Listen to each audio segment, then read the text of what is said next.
So we've been learning for the last few weeks how to be wise by looking at the advice given in the book of Proverbs. Proverbs is 31 chapters long. Each chapter contains a series of short paragraphs that describes what wisdom looks like. A contrast is drawn between wise and unwise choices and what those choices will produce in our lives. We are looking at the various themes that run throughout the book of Proverbs. Today, we're going to see what Proverbs teaches us about anger. And I think this is a very appropriate topic for the time we're living in, because the longer things drag out with this, we're starting to see anger bubble up and explode. We're starting to hear more angry comments. At the beginning, people were like, well, this is only a couple weeks, I can do this. But the longer it goes on, frustrations are starting to build, and we're starting to see more people lash out in anger.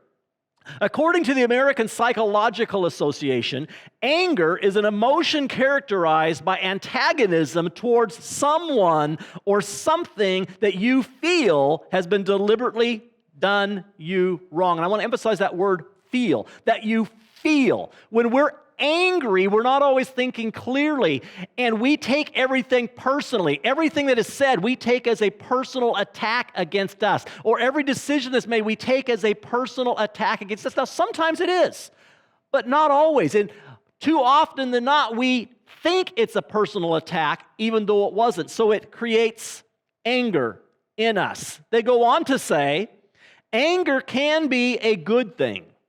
It can give you a way to express negative feelings, for example, or to motivate you to find solutions to problems. So they say anger can be good.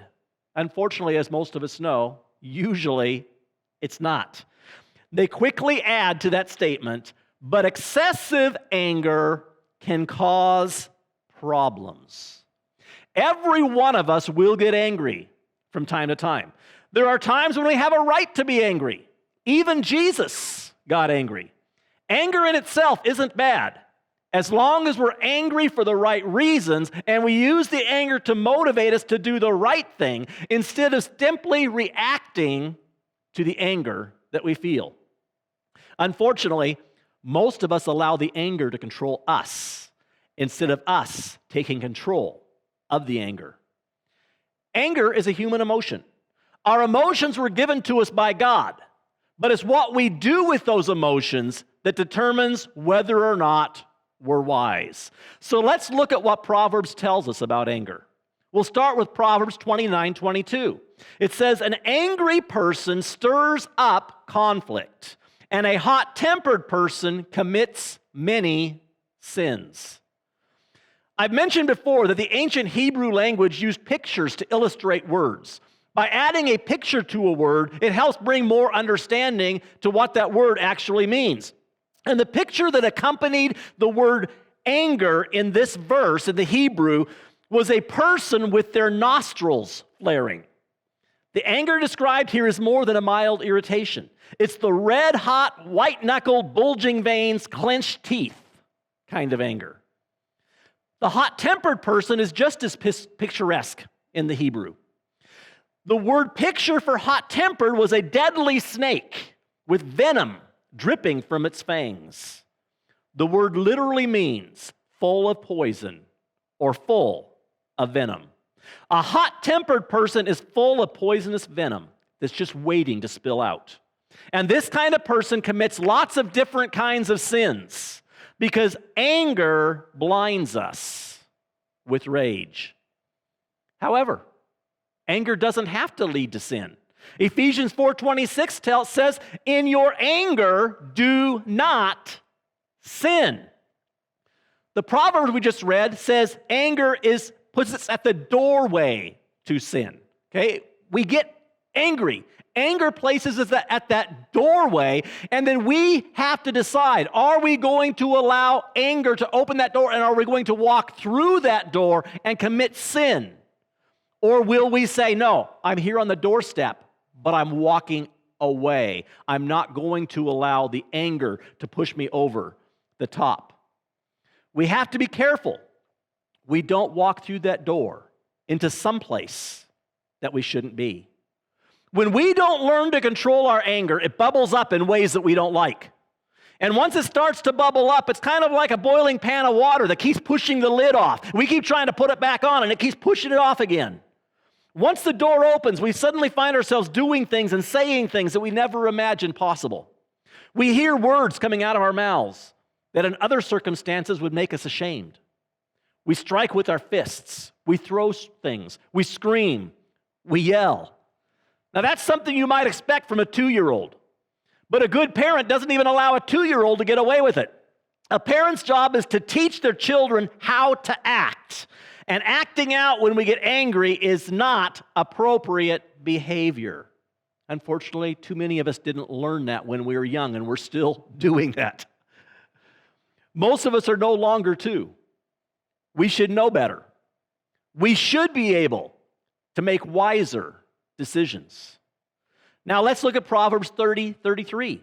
It says, "For as churning cream produces butter, and as twisting the nose produces blood, so stirring up of anger produces strife." The words churn, twist, and stir up in this verse all come from the same Hebrew verb. Proverbs gives us 2 images. The first is the churning of milk to produce butter. And the second is a person who walks up to another person and twists their nose until it bleeds. Some of you grew up with brothers or sisters that maybe did that to you when you were young. There are things that we do that automatically produce something else. If you don't want butter, don't churn the cream. If you don't want blood, don't twist the nose or don't punch somebody in the nose. If you don't want unnecessary strife, don't stir up anger. Let it sit. Ignore it. Stop thinking about it and get your mind on something else. One of the things that produces anger is when someone takes something that we think belonged to us. We get angry when somebody steals the parking space that we've been waiting for. Did that parking space ever really belong to us in the first place? Did we pay for it? Did it have our name on it? Did we have more right to that parking space than the person who actually got it? Yet, because we wanted it, we get angry because somebody else got what we wanted. We might have wanted that spot. We might have wanted it really, really bad. But is it really that big of a deal? So what? We have to park 30 feet further from the door. Most of us could use the exercise anyway. A wise person will simply find another spot and get on with their life instead of becoming angry and antagonistic because they didn't get what they wanted. An unwise person will stir up the initial feeling of anger until the anger causes them to do something that they will probably regret later. I have a friend that actually had someone pull a gun on him in a Walmart parking lot because he got a parking spot that the other guy thought should have been his. Usually the things that happen to us are not as big of a deal as what we make them out to be.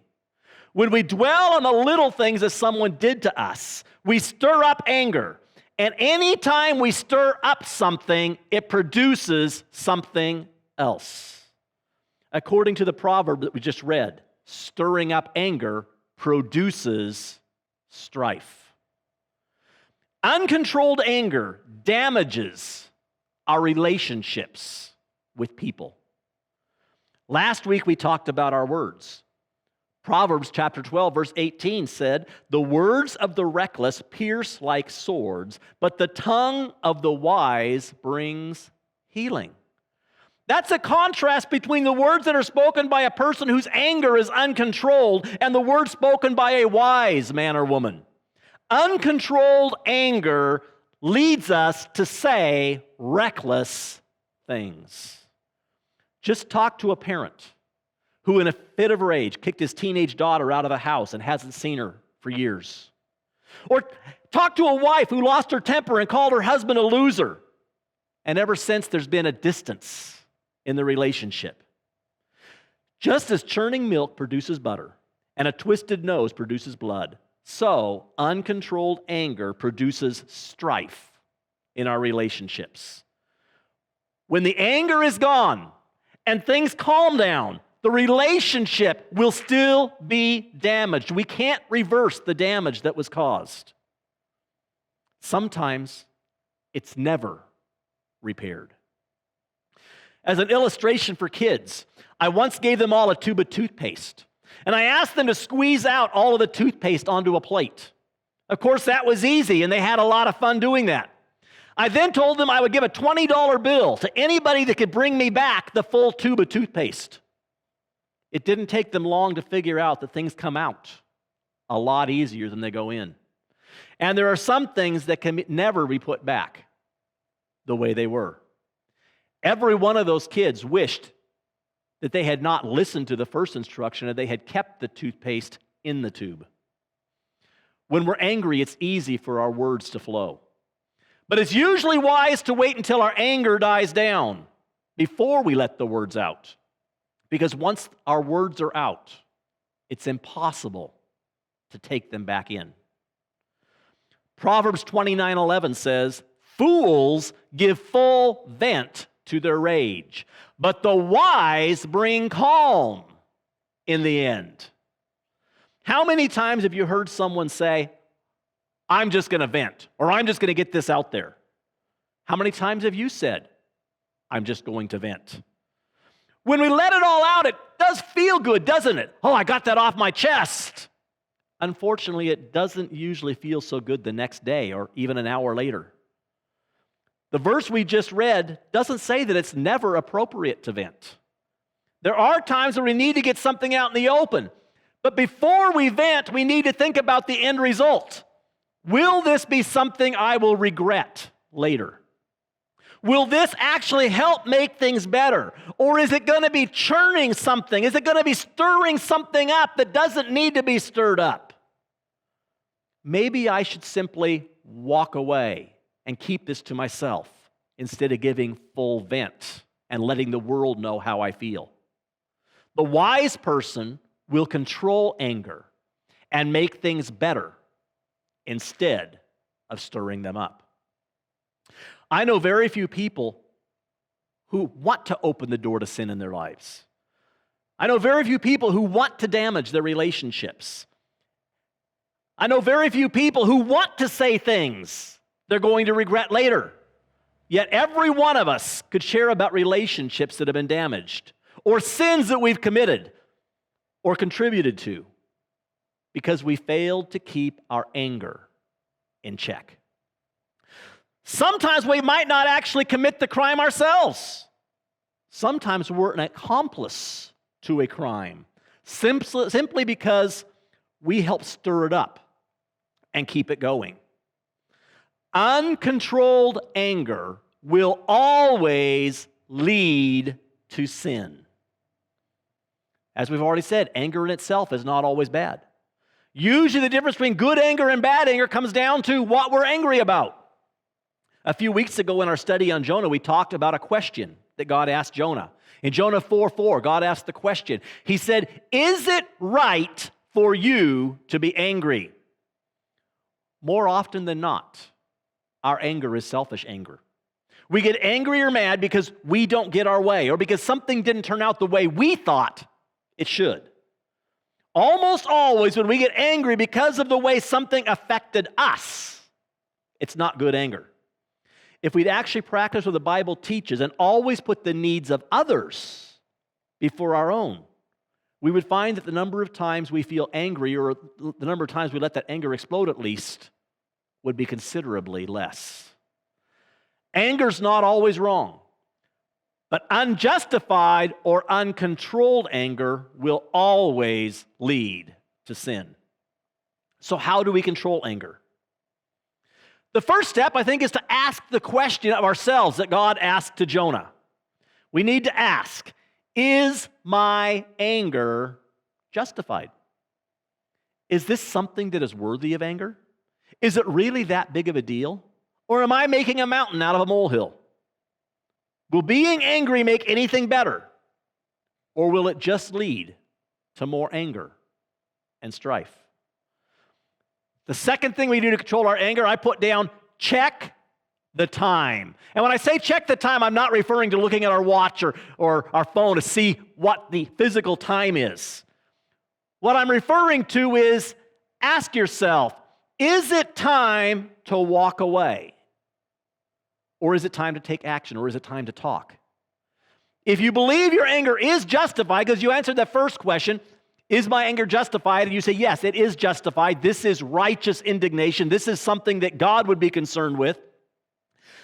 Then we need to decide what is the correct course of action at this time.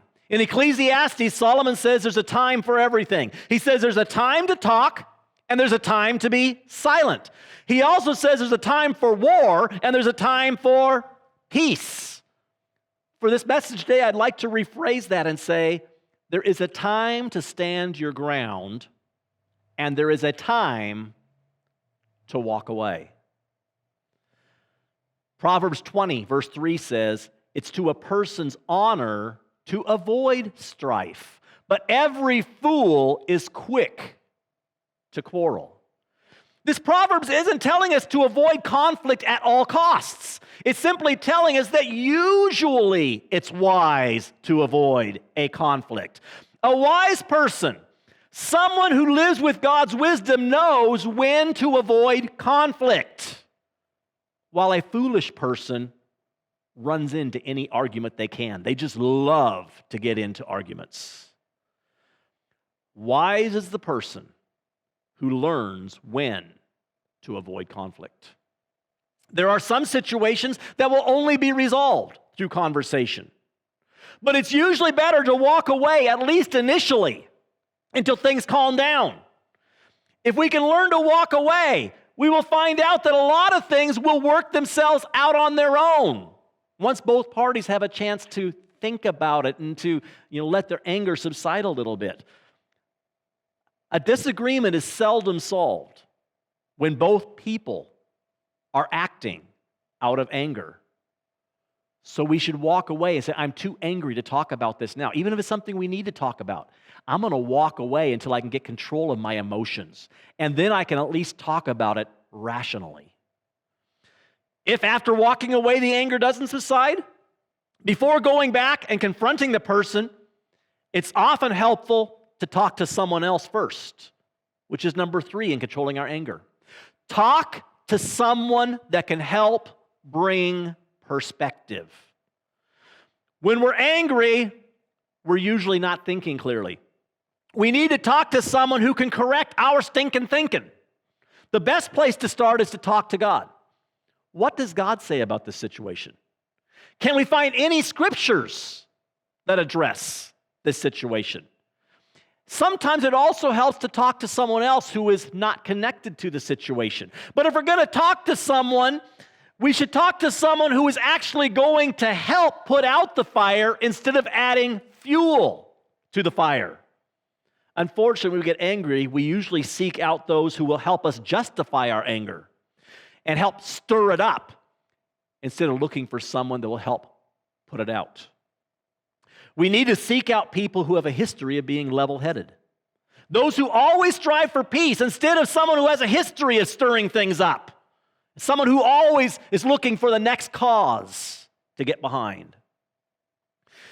And if we're talking about someone that we are angry with, it's usually wise to not mention their name or any identifying information about the conversation. Because, hey, I've got this situation.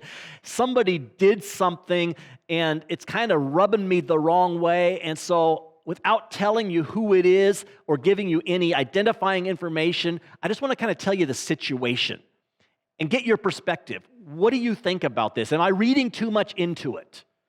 Try not to put the person that you're having the problem with under the bus.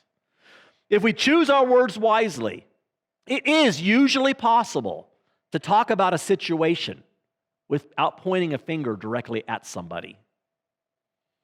And then, after talking to somebody else, getting perspective, if we still feel we need to talk to somebody, number 4, be patient and speak gently. Often the best course of action is to walk away and stay away. but if the conversation is necessary, Proverbs 15:1 says, a gentle answer turns away wrath, but a harsh word stirs up anger. The word gentle means soft and calm. When we get mad, our words turn harsh. When we overstate a situation using words like always and never to describe situations that are rarely always and never, we let sarcasm drip from our mouths. And we cry out and we slice with innuendos. We start calling people things like idiot, moron, and stupid.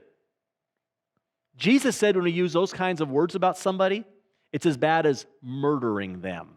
To even have those thoughts about somebody is just as bad as committing murder. We have allowed our anger to turn into sin. There's another similar proverb in the same chapter. Proverbs 15:8 says, a hot-tempered person stirs up conflict, but the one who is patient calms a quarrel. Anger and rage are contagious. One person's anger can stir up anger and rage in another person. Or if both people are angry, they just keep feeding on each other and they're stirring it up in each other and it just keeps getting more and more and more out of control. Just think about road rage, how it spreads from one driver to another. Just like in Proverbs 19:22, the word hot-tempered here in this verse we just read refers to a person who is full of poison or venom. The picture is a snake whose venom sacs are full and ready to poison someone with a bite, just waiting. Get too close and I'm just going to chomp into you with my fangs. That's what happens to us when we get enraged. We become venomous. We become poisonous. But the patient person brings a sense of calm to a bad situation. The Hebrew word for patience means long suffering. In fact, the Hebrew word literally means long of nose. If anger and rage refers to a person's nostrils flaring, the long-suffering person is long of nose. It means it takes a lot to get their nostrils to flare. It takes a lot for them to get so upset that they, get those looks and say those things. Patience is a positive attitude of active endurance, of bearing up under difficult situations. You could translate the New Testament word for patience as staying power. I've got the power to stay calm, even though the world around me is falling apart. Here we find the next way to deal with anger wisely. We wise up about anger by cultivating patience. So how do you cultivate the virtue of patience or staying power in life? There's a common joke among Christians that you should never pray for patience. Why? Because we all know that patience is often formed in the midst of difficult circumstances that test our patience. So if you pray for patience, God might bring a difficult boss into your life. Or he might bring a situation where you're going to have to wait and endure. Maybe that's what God's trying to do right now with this whole COVID thing. Maybe God is trying to teach us patience. We can't really control it. God's saying, you know what? I can solve this when I'm ready. But you need to learn to be patient. We can all develop the virtue of patience through this time. Praying for patience is like painting a bullseye on your life and saying, here I am, God, take a shot at me. God's agenda is to cultivate the virtue of patience in your life. Jesus himself was a man of patience, a man with staying power. And God's agenda, if you're a follower of Jesus, is to transform you into the image of Jesus. So patience is part of the agenda. If we want to be like Jesus, we need to develop patience. That's why the Bible describes the virtue of patience as one of the fruits of the Holy Spirit. In other words, being empowered by God's Holy Spirit will produce patience in us. It's not something that comes from our own resources. It's something that comes supernaturally as we surrender our lives to God and seek the empowering of God's Spirit. God also uses trials and difficulties to cultivate that virtue of patience. We might not pray for those things, but if we're really desiring to follow God and to become like Him, He will give us opportunities to build that patience. Picture your relationships with people in your life. Picture your relationship with your spouse if you're married, with your kids if you have them. Picture your relationship with your boss or your friends, your coworkers, your parents. Where do you need to be more patient in those relationships? These situations are where God is working the most in your life right now. This is where your ability to express your anger appropriately will be tested. We need to wise up about anger by developing the virtue of patience. Now, being patient and giving a gentle answer doesn't always mean we tell the other person what they want to hear. We always speak truth, but truth must always be spoken in love. We learned about that last week. Even if we're speaking truth, we realize a person will not change immediately or probably won't change immediately. We say what we need to say, and then we walk away and allow God to do the rest. It's really God that changes people, not our choice of words, although God can use those if they're His words. But God's the only one that can ultimately produce change. So once we've done everything that we can do, we simply need to walk away and say, okay, God, I've done my part. Now you do yours. Proverbs 15:1 says, a gentle answer turns away wrath. But that's not a guarantee or a promise. Proverbs is telling us what will diffuse anger most of the time. Most of the sayings in Proverbs are not absolutes. Instead, they're generalizations about what works most of the time. Harsh words almost always stir up anger, while gentle words almost always bring peace. There are some people, and I'm sure you've run into a few of them. Hopefully you're not one of them. There are some people who seem to like being angry, and they refuse to listen to reason or to accept peace. That's why Romans chapter 12, verse 18 says, if it is possible, as far as it depends on you, live at peace with everyone. We speak gently. We speak in peace. We walk away whenever possible. Some people just won't get it. But as long as it depends on us, as far as it depends on us, we will speak softly. We will not stir up dissension and anger. Another key to controlling anger is to exercise forgiveness. Be quick to forgive. Proverbs 19:11 says, a person's wisdom yields patience. It is to one's glory to overlook an offense. I love the way the Phillips translation phrases this. Phillips translation says, a wise person demonstrates patience.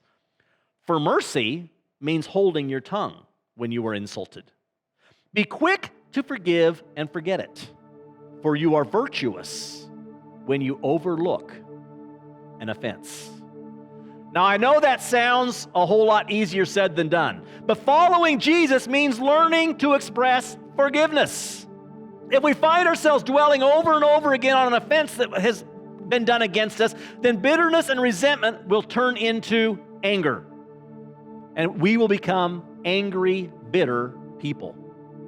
We all know people like that. People whose lives have been poisoned by bitterness and anger. People who are negative and joyless. People that you can't stand being around for any length of time because they never have anything good to say. That comes by refusing to forgive offenses that are brought against us. Those offenses, by holding on to them, allow bitterness to poison our lives. We don't have to look very far to find the results of uncontrolled anger in our society. Right now, we're seeing anger everywhere we look.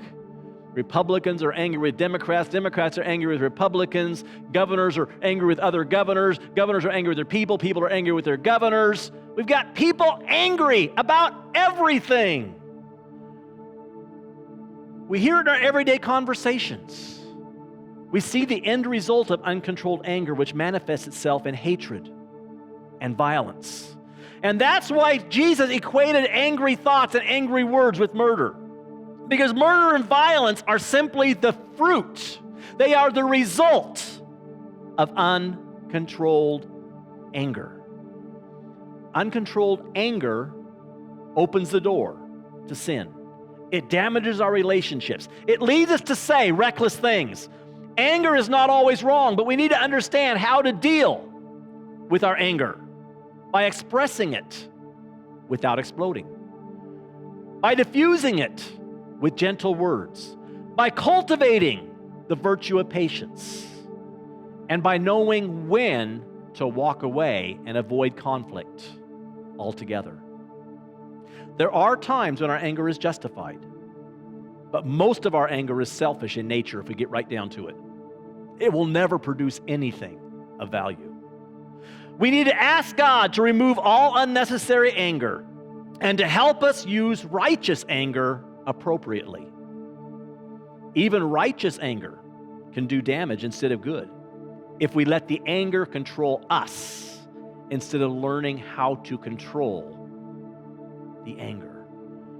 And I want to close today by reading one more time Proverbs 29:11.